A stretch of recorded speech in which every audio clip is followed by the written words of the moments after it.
أما بعد فأعوذ بالله من الشيطان الرجيم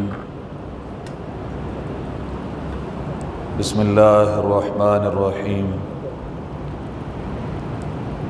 إن الله وملائكته يصلون على النبي يا أيها الذين آمنوا صلوا عليه وسلموا تسليما الصلاة والسلام عليك يا رسول الله وعلى آلك وصحابك يا حبيب الله الصلاة والسلام عليك يا نبي الله وعلى آلك وصحابك يا نور الله مولاي صل وسلم دائما أبدا على حبيبك خير الخلق كلهم يا رب بالمصطفى بلغ مقاصدنا فاغفر لنا ما مضى يا واسع الكرم۔ اللہ رب العزت کی حمد و ثناء اور حضور نبی پاک صاحب لولاک سیاح افلاک حبیب دو جہاں رحمت عالمیہ راحت عاشقاں محبوب کون و مکان صلی اللہ تعالی علیہ وآلہ وسلم کے دربار میں ہدیہ درود و سلام پیش کرنے کے بعد دعا ہے کہ اللہ پاک ہماری نماز جمعہ کی حاضری اپنی بارگاہ میں قبول فرمائے۔ اللہ پاک نے سورہ احزاب کے اندر اور قرآن پاک کی مختلف آیات مبارکہ کے اندر بندہ مومن کی زندگی کا جو نصاب ہے اس کا ایک سبق ہے اور ایک چیپٹر ہے، وہ اللہ پاک نے ہمیں بار بار یاد دہانی بھی کروائی ہے اور بندہ مومن کے لیے یاد رکھنا ضروری بھی ہے۔ اللہ پاک ارشاد فرماتا ہے کہ ام حسبتم ان تدخلوا الجنۃ ولما یاتکم مثل الذین خلوا من قبلکم۔ اللہ فرماتا ہے کہ تمہارا کیا گمان ہے، تم کیا سمجھتے ہو کہ تمہیں ایسے ہی جنت میں داخل کر دیا جائے گا اور تمہیں آزمایا نہیں جائے گا جیسے تم سے پہلے لوگوں کو آزمایا گیا، اور تمہیں صرف اس لیے جنت میں داخل کر دیا جائے گا کہ تم نے آمنا کہہ دیا کہ ہم ایمان لے آئے اور تمہیں آزمایا نہیں جائے گا؟ ایسا نہیں ہے۔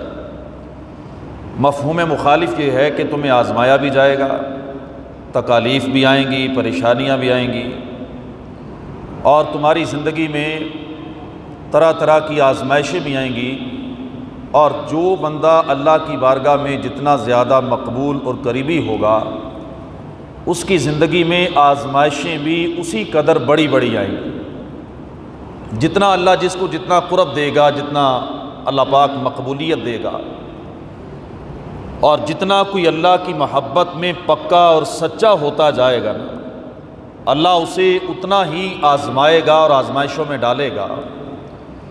پرکھنے کے بعد پھر اللہ پاک اسے مقام اور مرتبہ عطا فرمائے گا۔ ہر انسان کی زندگی میں اور بالخصوص مسلمان کی زندگی میں یہ آزمائشیں اور تکلیفیں آتی ہیں اور بندے کو پرکھا جاتا ہے۔ انسان کے کھوٹے اور کھرے ہونے کا پتہ ہی تب چلتا ہے کہ جب اسے آزمایا جائے، جب اللہ پاک اسے آزمائش میں ڈالے، پھر انسان کے اندر کا پتہ چلتا ہے کہ اس کے اندر حوصلہ کتنا ہے، صبر کتنا ہے، محبت کتنی ہے۔ اور یہ جو بندہ عشق اور محبت کے نعرے لگاتا ہے، دعوے کرتا ہے، اصل میں بندے کا پتہ ہی، عشق و محبت کا پتہ بھی تب چلتا ہے کہ جب بندے کو کسی بھٹی سے گزارا جائے، اور جو بندہ بھٹی سے گزر جاتا ہے ان کے لیے اللہ فرماتا ہے وَبَشِّرِ الصَّابِرِينَ، صبر کرنے والوں کے لیے خوشخبری ہے، ان کے لیے بشارتیں ہیں، ان کے لیے انعام ہے، ان کے لیے مرتبے ہیں، ان کے لیے رتبے ہیں۔ امام علی مقام، امام تشناکام سیدنا امام حسین رضی اللہ تعالیٰ عنہ کی جو آزمائش تھی اور آپ کا جو امتحان تھا کربلا کے میدان میں، آپ جانتے ہیں کہ آپ کے بچپن میں ہی، بلکہ آپ کی ولادت کے وقت جب جبرائیل امین نے نبی پاک صلی اللہ تعالی وسلم کو یہ خوشخبری دی نا کہ اللہ نے آپ کو نواسے سے نوازا ہے، تو ساتھ ہی یہ بھی خبر سنا دی کہ یہ ولادت کی خبر بھی ہے اور ساتھ میں ان کی شہادت کی خبر بھی لے کے آیا ہوں۔ انہیں شہید بھی کیا جائے گا۔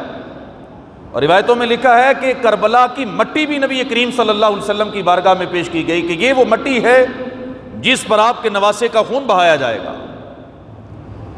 یہ ساری حقیقت آپ کی ولادت کے وقت کھول کر بیان کر دی گئی، اور امام حسین رضی اللہ تعالیٰ عنہ بچپن سے یہ جانتے تھے کہ میرے ساتھ یہ سب ہونے والا ہے، آزمائش آنے والی ہے۔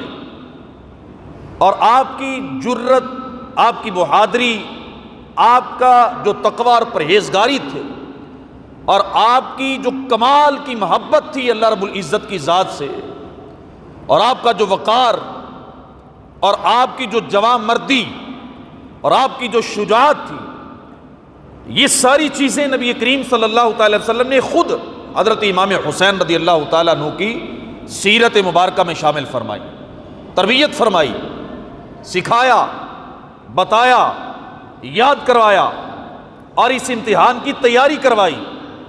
نبی کریم صلی اللہ تعالی وسلم کی شان و عظمت کے کیا کہنے کہ نبی پاک صلی اللہ تعالی وسلم تو جس پتھر پر قدم رکھتے تھے اللہ اس کو بھی نرم فرما دیتا تھا۔ میرے آقا علیہ الصلوۃ والسلام چاند کو اشارہ کرتے تو چاند دو ٹکڑے ہو جاتا، سورج کو اشارہ کرتے تو سورج پلٹ آتا، درختوں کی شاخوں کو پکڑتے تو درخت میرے آقا کے ساتھ ایسے چلتے تھے جیسے اونٹ اپنے مالک کے ساتھ چلتا ہے۔ میرے آقا علیہ الصلوۃ والسلام تو پیاسوں کے لیے اپنی انگلیوں سے پانی کے چشمے بہا دیتے تھے۔ اللہ کے محبوب صلی اللہ تعالی وسلم تو کسی بیمار کو دم کرتے اس کے آنکھ پہ اپنا لعاب دہن لگاتے، اللہ آنکھ ٹھیک کر دیتا، بازو ٹھیک کر دیتا، شفا عطا فرما دیتا۔ میرے آقا کسی کنویں میں اپنا تھوک مبارک ڈال دیتے، اللہ اس کنویں کو میٹھا کر دیتا۔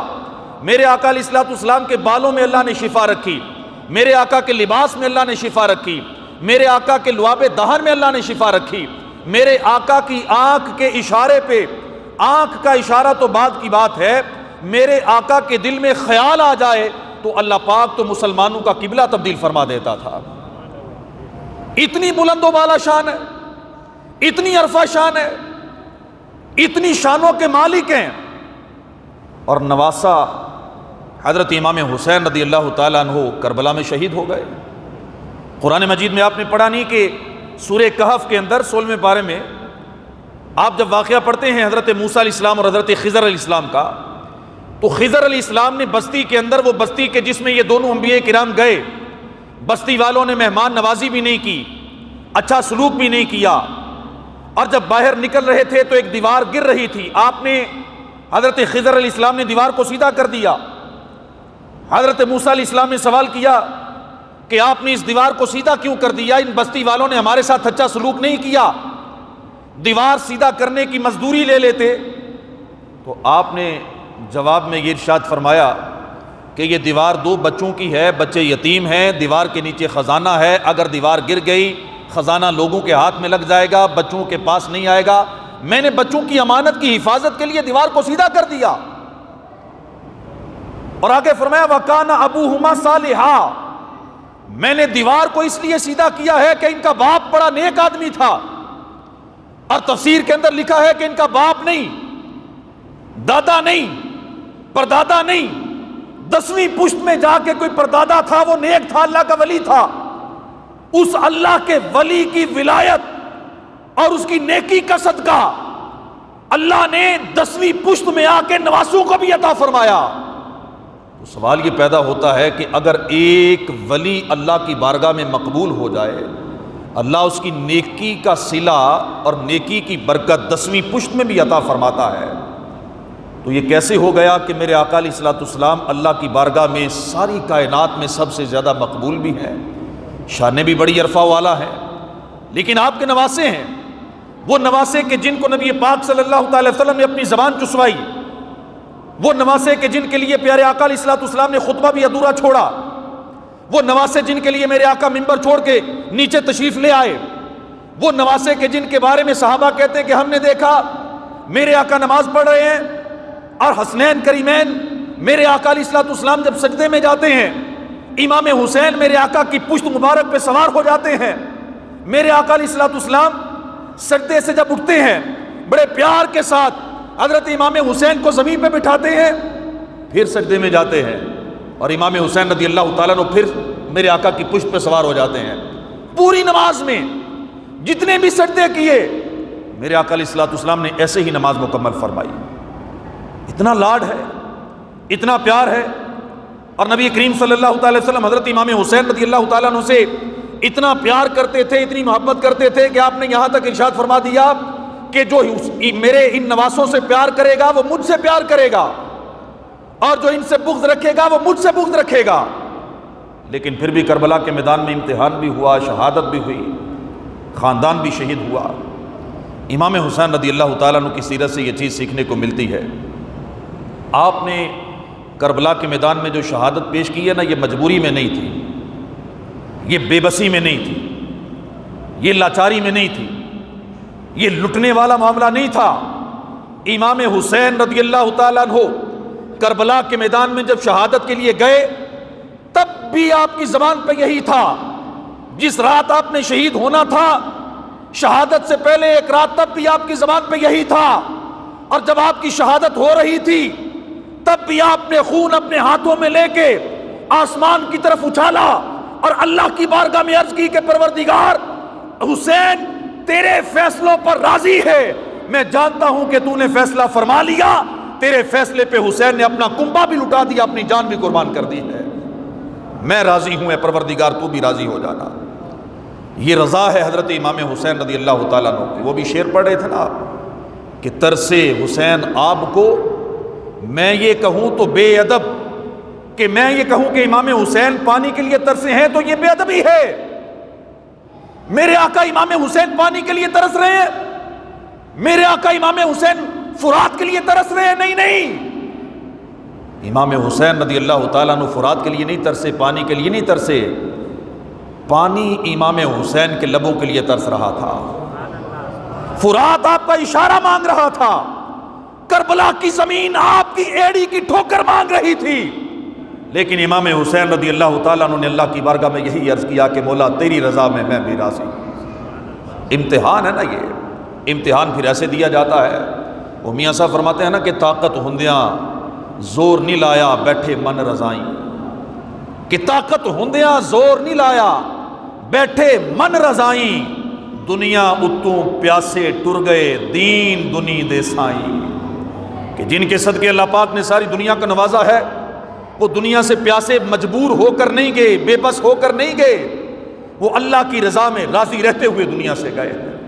تو ہمیں یہ سیکھنے کو ملتا ہے کہ جب اللہ کی رضا میں یہ ہے کہ ہم نے کسی آزمائش میں جانا ہے، کسی تکلیف میں آنا ہے، تو ہمیں کیا کرنا چاہیے؟ وویلا کرنا چاہیے، شور مچانا چاہیے، ہمیں بین کرنے چاہیے؟ نہیں، ہمیں اللہ کی رضا میں راضی رہنا چاہیے. ہمیں اللہ کی بارگاہ سے عافیت کا سوال کرنا چاہیے اور عرض کرنا چاہیے کہ مولا اگر تو راضی ہے تو میں بھی راضی، اگر تو راضی ہے کہ میں بیمار ہوں، اگر تیری رضا ہے تو میں بھی راضی، میری غربت میں تیری رضا ہے تو میں بھی راضی، میری اس قسم پرسی میں تیری رضا ہے تو میں بھی راضی. میں شکوہ کناں نہیں ہوں، میری زبان پہ شکوہ نہیں ہے، میری زبان پہ کوئی اعتراض نہیں ہے، میں تیری بارگاہ میں بین نہیں کرنے والا، میں تو تیری رضا میں راضی رہنے والا ہوں. امام حسین رضی اللہ تعالیٰ عنہ کی سیرت سے ہمیں تو یہی سیکھنے کو ملتا ہے. پھر امام حسین رضی اللہ تعالیٰ عنہ کی جو شہادت ہے، یہ شہادت اگرچہ ظاہراً یہ ہوا کہ آپ شہید ہو گئے، یزیدی ظاہراً انہیں لگا کہ ہم کامیاب ہو کے چلے گئے، حکومت بھی ان کی بن گئی، تخت بھی ان کے پاس تھا، امام حسین رضی اللہ تعالیٰ عنہ کا سر بھی قلم ہو گیا، اور ظاہراً انہوں نے کہا کہ ہم جیت گئے، ظاہراً انہوں نے کہا کہ ہمیں فتح مل گئی، ظاہراً وہ کہنے لگے کہ ہم فاتح کربلا بن گئے. لیکن تاریخ پڑھ کے دیکھیں کہ آج تک آپ نے رزلٹ تو آپ نے بھی نکالا ہوگا، اور آپ کا کیا خیال ہے کہ امام حسین رضی اللہ تعالیٰ عنہ نے جس طرح قربانی دی ہے، وہ شاعر نے کہا نا کہ عجب لڑی ہے جنگ بھی یزید سے حسین نے. یہ عجیب جنگ ہے، ذرا غور کیجئے گا. عجب لڑی ہے جنگ بھی یزید سے حسین نے، ہو اس سے بڑھ کر جیت کیا، یزید تھا حسین ہے. یہ کیسی جنگ ہے؟ وہ میاں صاحب کہتے ہیں نا کہ جتن جتن ہر کوئی کھیڑے ہارن کھیڑ فقیرہ، جتن جتن ہر کوئی کھیڑے ہارن کھیڑ فقیرہ، جتن دامل کوڈی پیندئی ہارن دامل ہیرا. بعض اوقات بندہ پیچھے ہٹ جائے، قدم پیچھے ہٹا لے، ہار جائے، ہار مان جائے. بعض اوقات ہماری زندگی میں بھی آتا ہے، جسے کہتے ہیں لفٹ جانا، لفٹ جائے بندہ، دب جائے، ہار مان جائے، پیچھے ہٹ جائے. پھر اس وقت ہار کے اندر اللہ رب العزت بندے کو لطف دیتا ہے، وہ مزہ دیتا ہے کہ جیتنے میں وہ لطف نہیں آتا جو اللہ پاک بندے کو اس وقت پیچھے ہٹنے میں، ہارنے میں مزہ دے دیتا ہے. امام حسین رضی اللہ تعالیٰ عنہ کی شہادت ظاہراً لگ رہا تھا کہ آپ شہید ہو گئے، لیکن عزت اللہ پاک نے کس کو عطا فرمائی ہے؟ آپ بتائیں، عزت کسے ملی ہے؟ یہ فیصلہ کرنا مشکل نہیں ہے. اس سوال پہ کوئی بھی کائنات کا بندہ اگر کہے نہیں دو رائے ہے، اسے کہو ٹھیک ہے پھر ایسا کر، دنیا کے اندر لاکھوں لوگ ایسے ہیں جنہوں نے اپنے بچوں کا نام حسین رکھا ہے، کوئی ایک تو ایسا دکھاؤ جس نے اپنے بیٹے کا نام یزید بھی رکھا ہو. لاکھوں ایسے ہیں جو کہتے ہیں یا اللہ قیامت کے دن امام حسین کے ساتھ اٹھانا، کوئی ایک تو ایسا دکھاؤ جو یہ کہے کہ اے اللہ قیامت کے دن یزید کے ساتھ اٹھانا. عزت اللہ نے کسے دی؟ دیکھیں آپ نے سورہ یوسف پڑھی ہے نا، اس میں بڑا پیارا نقطہ اللہ پاک نے بیان فرمایا ہے کہ حضرت یوسف علیہ السلام کو جب زلیخا نے کمروں میں بند کر لیا، 7 تالے بھی لگا دیے، پھر برائی کی دعوت بھی دی، تو آپ اللہ سے ڈر گئے اور آپ نے دروازے کی طرف دوڑ لگائی، دروازہ کھلا، 1 2 3 4 5 7 کے ساتوں کھل گئے. آپ آگے آگے ہیں، زلیخا پیچھے پیچھے ہے. جب آخری دروازہ کھلا نا، جب جو ہی دروازہ کھلا تو سامنے عزیز مصر کھڑا تھا. تو عزیز مصر نے دیکھا کہ آگے آگے حضرت یوسف ہے، پیچھے پیچھے اس کی بیوی زلیخا ہے، اور زلیخا نے پیچھے سے قمیض پکڑی حضرت یوسف علیہ السلام کی جلدی میں، تو قمیض پیچھے سے پھٹ گئی. تو جب قمیض پھٹ گئی، ایک بچے نے گواہی دی، قرآن میں آئی ہے کہ اگر قمیض آگے سے پھٹی ہے تو یوسف گنہگار ہیں اور زلیخا بے گناہ ہے، قمیض اگر پیچھے سے پھٹی ہے تو زلیخا گناہگار، یوسف بے گناہ.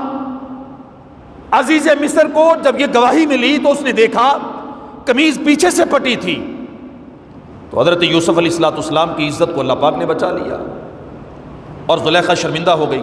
اسے پتا تھا گناہ مجھ سے ہوا ہے اور گواہی بھی مل گئی کہ قمیض پھٹی ہے. تو زلیخا سر جھکا کے پتہ کیا سوچتی تھی؟ کہتی تھی کہ اگر قمیض نہ پھٹتی تو عزت بچ جاتی. کیا سوچتی تھی؟ کہ قمیض نہ پھٹتی تو عزت بچ جاتی، میں نہ پکڑتی نہ کھینچتی. اس قمیض کی وجہ سے، پھٹنے کی وجہ سے یوسف کو عزت مل گئی اور میری عزت نہ بچی. یہ یہاں تک رکے. آپ دوسرا مقام دیکھیں، جب یوسف علیہ السلام کو آپ کے بھائیوں نے کنویں میں پھینکا، قمیض لے آئے، بکرا ذبح کیا، اس کا خون لگایا، ابا جی کو آ کے کہا کہ دیکھو یہ یوسف کو بیڑیا کھا گیا، یہ اس کی قمیض پہ خون بھی لگا ہے. تو حضرت یعقوب علیہ السلام نے قمیض پکڑی، سیدھی کی اور قمیض پکڑ کے کہا کہ کتنا سیانہ بیڑیا ہے کہ میرے یوسف کو کھا گیا، قمیض کو ایک آنچ بھی نہیں آئی.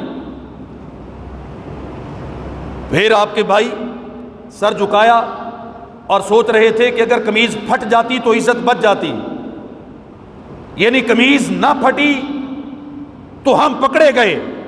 زلیخا نے کہا قمیض پھٹ گئی تو میں پکڑی گئی. ادھر کہہ رہے ہیں کہ قمیض پھٹ جاتی تو عزت بچ جاتی، ادھر زلیخا کہتی ہے قمیض نہ پھٹتی تو عزت بچ جاتی. لیکن یہ قانون قدرت ہے اور آواز قدرت ہے کہ قمیض پھٹے یا بچے. یہ تمہاری ہوشیاریاں، چلاکیاں، یہ تمہارا ذہن، یہ تمہاری سوچ ہے. لیکن وَتُعِزُّ مَن تَشَاءُ وَتُذِلُّ مَن تَشَاءُ، قمیض پھٹے یا بچے عزت اسی کو ملے گی جسے اللہ عطا فرمائے گا. اور کربلا کے میدان میں سر کٹ جائے یا بچ جائے، لیکن قیامت تک عزت اللہ امام حسین رضی اللہ تعالیٰ عنہ کو عطا فرمائے گا. یہ ہار کے اندر بھی اللہ عزتیں عطا فرما دیتا ہے. امام حسین رضی اللہ تعالیٰ عنہ کی ہار نہیں تھی، یہ تو جیت ہے. ہارنے والے کا سر جھکتا ہے نا، بولیے نا، جھکتا ہے سر. جو ہارتا ہے وہ سر جھکاتا ہے نا. اور کربلا سے جب امام حسین کا قافلہ گیا تو سب سے اونچا سر کس کا تھا؟ بتائیے ذرا، سب سے اونچا سر کس کا تھا؟ میرے حسین کا سر سب سے اونچا تھا.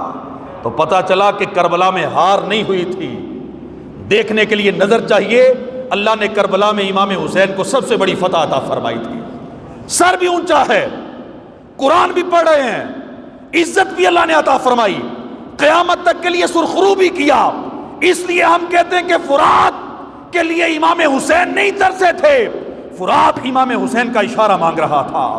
اللہ رب العزت کی قدرت ہے, یہ میرے خالق کے کائنات کی اختیار میں ہے کہ اگر حضرت اسماعیل علیہ السلام زمین پہ ایڑی ماریں, اللہ رب العزت زمزم کا چشمہ جاری فرما سکتا ہے.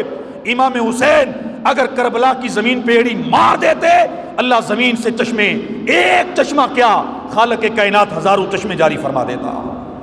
لیکن یہ صبر تھا, یہ حوصلہ تھا.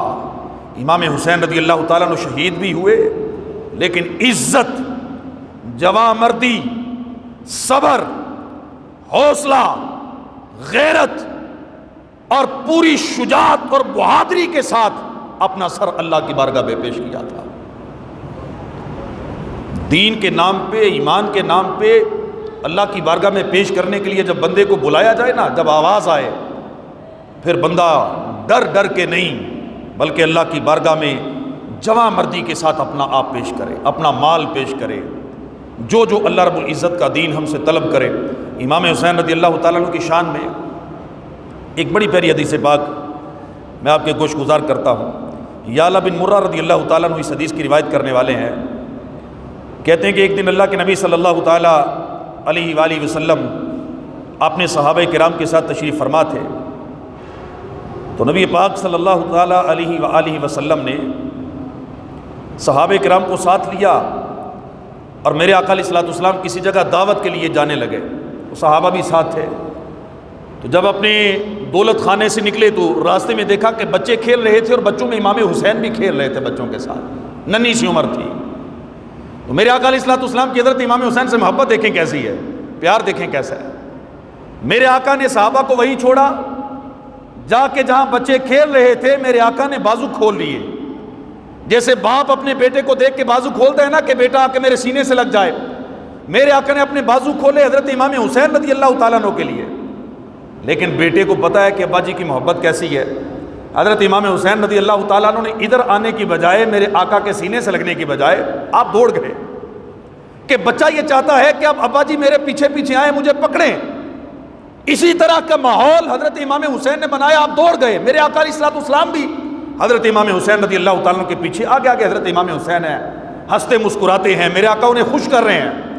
خوش کرتے کرتے پھر میرے آقا علیہ الصلوۃ والسلام نے حضرت امام حسین رضی اللہ تعالیٰ عنہ کو پکڑ لیا. صحابہ کہتے ہیں قربان جائیں صحابہ کی نگاہوں پر, کیسا حسین منظر انہوں نے اپنی آنکھوں سے دیکھا ہے. ذرا آپ تھوڑی دیر کے لیے تصور کیجئے گا, حضرت امام حسین کو میرے آقا نے پکڑا, جو میں نقشہ بیان کرنے لگا ہوں اس کو ذرا اپنے ذہن میں لائیے گا. میرے آقا نے حضرت امام حسین رضی اللہ تعالیٰ عنہ کو پکڑا, پکڑ کے ایک ہاتھ امام حسین رضی اللہ تعالیٰ عنہ کی ٹھوڈی کے نیچے رکھا اور ایک ہاتھ سر کے پیچھے گدی پہ رکھا, اور میرے آقا علیہ الصلوۃ والسلام نے اپنے لبوں سے حضرت امام حسین کے چہرے کو بوسہ دیا, پیار کیا. اور لبوں کو بوسہ دینے کے بعد صرف یہاں تک نہیں, اللہ کے محبوب صلی اللہ تعالی وسلم نے صحابہ سے فرمایا, صحابہ حسین منی و انا من حسین, یہ حسین مجھ سے ہے, میں حسین سے ہوں. پھر میرے آقا نے فرمایا کہ احب اللہ من احب حسینا, جو حسین سے محبت کرے گا میرا رب اس سے محبت فرمائے گا. پھر میرے آقا نے فرمایا کہ حسین سبت من الاسباط, صحابہ حسین اسباط میں سے ایک سبت ہے. یہ آخری جملہ جو ہے نا اس کی میں وضاحت آپ کے سامنے پیش کرتا ہوں. سبت کہتے ہیں ایک درخت کو, ایسا درخت کہ جس کی جڑ ایک ہو لیکن شاخیں بہت زیادہ ہو. جیسے مثال کے طور پہ حضرت یعقوب علیہ السلام ہیں, اللہ کے نبی ہیں, آپ کے 12 بیٹے جو تھے یہ آپ کی شاخیں تھیں. آپ ایک ایسے سبت تھے کہ آپ سے 12 بیٹے, پھر 12 بیٹوں سے لاکھوں بنی اسرائیل پھیل گئے نا, یہ سبت ہے. میرے آقا نے فرمایا کہ میرا سبت میرا حسین ہے, کہ کائنات کے اندر قیامت تک اللہ رب العزت میری آل کو باقی رکھے گا اور لاکھوں سید زادے قیامت تک باقی رہیں گے. کیسے رہیں گے؟ فرمایا کہ میرے سبت حسین کے ذریعے کہ ایک ایسا درخت ہے کہ اللہ پاک اسے لاکھوں کروڑوں شاخیں عطا فرمائے گا۔ اور یہاں علماء کرام نے بڑا پیارا نقطہ لکھا ہے کہ انا اعطیناک الکوثر، اللہ فرماتا ہے نا محبوب ہم آپ کو خیر کثیر عطا کریں گے۔ تو خیر کثیر کا ایک معنی کثرت اولاد بھی ہے۔ علماء نے لکھا ہے کہ میرے آقا کے بیٹے جوان نہیں ہوئے، شادی نہیں ہوئی، لیکن اللہ کہتا ہے محبوب آپ کو کثرت اولاد سے نوازیں گے۔ کیسے نوازیں گے؟ اللہ رب العزت نے بیٹے جوان ہونے ہی نہیں دیے، کثرت اولاد اور انا اعطیناک الکوثر کا مظہر اللہ پاک نے امام حسین رضی اللہ تعالی عنہ کو بنایا ہے۔ ان کے ذریعے میرے آقا کی اولاد پھیلی، ان کے ذریعے سید زادے بڑھے، ان کے ذریعے میرے آقا کی آل قیامت تک دنیا میں قائم رہے گی۔ اس لیے میرے آقا علیہ الصلوۃ والسلام نے فرمایا کہ حسین صبتم من الاسباط، اس بات میں کسی کو کوئی شک نہیں کہ میرے آقا کو امام حسین سے پیار بھی تھا۔ اللہ نے امام حسین رضی اللہ تعالیٰ کو بڑی شان عطا فرمائی ہے۔ 10 محرم الحرام ہو یا زندگی کا کوئی بھی لمحہ ہو، ہم سب حسینی ہیں، امام حسین رضی اللہ تعالیٰ سے پیار کرنے والے ہیں، محبت کرنے والے ہیں۔ لیکن میں آپ سے ایک سوال کروں گا، صرف ایک فکر پیدا کرنے کے لیے، ایک دعوت فکر ہے، کسی کی انسلٹ بےزتی مقصود نہیں ہے، کہ محبت بھی ہے، عشق بھی ہے۔ 10 محرم آیا تو دن بھی منا لیا، نیازیں بھی بانٹی کھائیں، سبیلیں بھی لگی پیں، سارا کچھ کر لیا، لیکن ٹھنڈے دل کے ساتھ ذرا یہ کبھی سوچئے گا، کیا محبت کا تقاضا اتنا ہی تھا؟ امام حسین رضی اللہ تعالیٰ عنہ کی محبت کا تقاضا یہی تھا کہ تم 10 محرم کو منا لینا اور 10 محرم کو نیازیں بانٹ لینا، چھٹی کر لینا، یا 10 محرم کو سبیلیں لگا لینا، صرف یہ محبت ہے؟ حقیقت تو یہ ہے جو آپ میں سے ہر کوئی جانتا ہے کہ محبت اس چیز کا نام ہے کہ محبوب کے پیچھے پیچھے چلا جائے، محبوب کے نقش قدم پہ چلا جائے، جو محبوب نے کیا ہے وہی کیا جائے، محبوب کی اداؤں کو اپنایا جائے۔ حضرت عبداللہ ابن عمر رضی اللہ تعالی عنہما کے بارے میں آتا ہے کہ آپ کبھی کبھی مدینے سے نکلتے تھے اور مدینے سے باہر نکل کے ایک راستہ تھا، اور راستے پہ جاتے، وہاں جا کے ایک مقام آتا تو وہاں پہ جا کے آپ پتہ ہے کیا کرتے؟ آپ تھوڑا نیچے ہو کے نا سر جھکا کے گزرتے اور آگے جا کے اپنا امامہ سیٹ کرتے تھے۔ تو آپ کے رفقا پوچھتے کہ حضور آپ ایسا کیوں کرتے ہیں؟ تو حضرت عبداللہ فرمایا کرتے تھے کہ ایک دفعہ میں اپنے آقا کے ساتھ یہاں سے گزرا، یہاں درخت تھا، اس کی شاخیں جھکی تھی، میرے آقا جب گزرنے لگے آپ نے سر مبارک جھکایا، درخت کی شاخوں نے میرے آقا کے امامے کا بوسہ لیا، میرے آقا نے اپنا امامہ مبارک آگے جا کے ایسے ہلایا، میں کبھی کبھی یہاں اپنے محبوب کی ادا کو ادا کرنے کے لیے آ جاتا۔ یہ محبت ہے، محبوب کی ادا کو ادا کیا جائے۔ اب امام حسین رضی اللہ تعالیٰ عنہ کی ادا کیا ہے؟ آپ نے نماز نہیں چھوڑی، کربلا کے میدان میں بھی نہیں چھوڑی۔ ہم اگر محبت کرتے ہیں تو نماز تھام لیں۔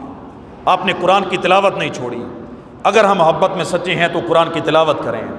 آپ نے سجدے میں سر کٹایا، اگر ہم سچے عاشق ہیں تو نیت کر لیں کہ کبھی بھی 5 وقت کی نماز نہیں چھوڑیں گے۔ اگر ہم سچے عاشق ہیں تو نیت کر لیں کہ امام حسین نے تو نیزے پہ چڑھ کے بھی قرآن پڑھا تھا، میں بھی اپنی زندگی میں قرآن کو شامل کر لیتا ہوں۔ آپ سے سوال کیجئے گا، ہم کیسے عاشق ہیں؟ ہم قرآن نہیں کھولتے، ہم نماز نہیں پڑھتے، کیا ہمارا عشق سچا ہے؟ آپ کا ضمیر آپ کو جواب دے گا نہیں، آپ کا عشق سچا نہیں ہے۔ عشق سچا ہو تو پھر بندہ محبوب اور عاشق کو کاپی کرتا ہے۔ ہم حضرت امام حسین رضی اللہ تعالیٰ کو کاپی کریں۔ جب آپ کی آخری رات تھی تو آپ نے حضرت عباس سے فرمایا عباس مجھے 4 چیزوں سے بڑا پیار ہے، میں بیان کروں گا، آپ نے دل کی تختی پہ لکھ لینی ہیں یہ 4 چیزیں کہ جن سے حضرت امام حسین کو پیار ہے ان سے مجھے بھی پیار ہونا چاہیے۔ فرمایا 4 چیزوں سے بڑا پیار ہے، نمبر 1 نماز، نمبر 2 تلاوت قرآن، نمبر 3 اللہ سے دعا مانگنا، نمبر 4 اللہ کی بارگاہ میں استغفار کرنا۔ اللہ پاک ہمیں توفیق عمل عطا فرمائے، سچی محبت عطا فرمائے، ہم سچے حسینی بن جائیں، نماز پڑھنے والے بن جائیں۔ اللہ پاک ہم سب کو عمل اور امام حسین رضی اللہ تعالیٰ عنہ کے ساتھ جنت کا داخلہ عطا فرمائے، آمین بجاہ خاتم النبی۔